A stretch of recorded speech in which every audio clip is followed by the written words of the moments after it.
I grew up in San Francisco, and I lived right after college in North Beach, right next to the North Beach Public Library. And when I was starting out as a writer, I would spend mornings at the library working. It was a quiet place in a hectic environment, gave me room to think.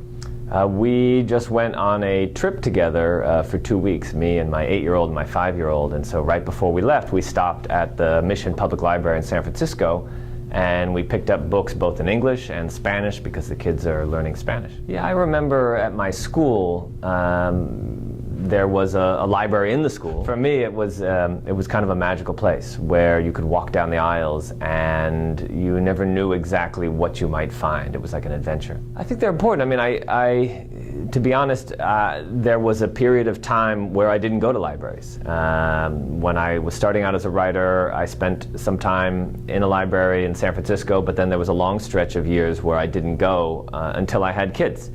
And once I had kids, I realized that there is something important about letting a child walk through a place with a lot of books. The internet can't really provide that in the same way, in that it doesn't allow them a way to browse and discover new things in the same way that a physical library does.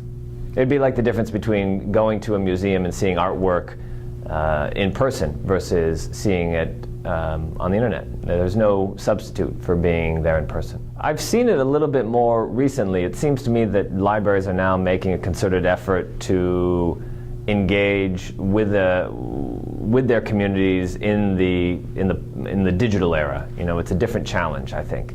And as a result of Spare Parts in this book that I'm talking about now, I've been to a bunch of libraries, and I've seen how those libraries are bringing people in and building community around a single book, and using each book as an opportunity to have a conversation. And that, again, is something that I think is important, and you don't get in the same way in a digital-only environment. I started my own magazine. It's called Epic Magazine, and we essentially travel around the world finding the most interesting people and the most interesting stories and writing about it. And we are very much a magazine that emphasizes quality over quantity, so we're not churning out stories. We do 6 stories a year. That's it. And ideally, each of them are big, deep dives into something completely fascinating.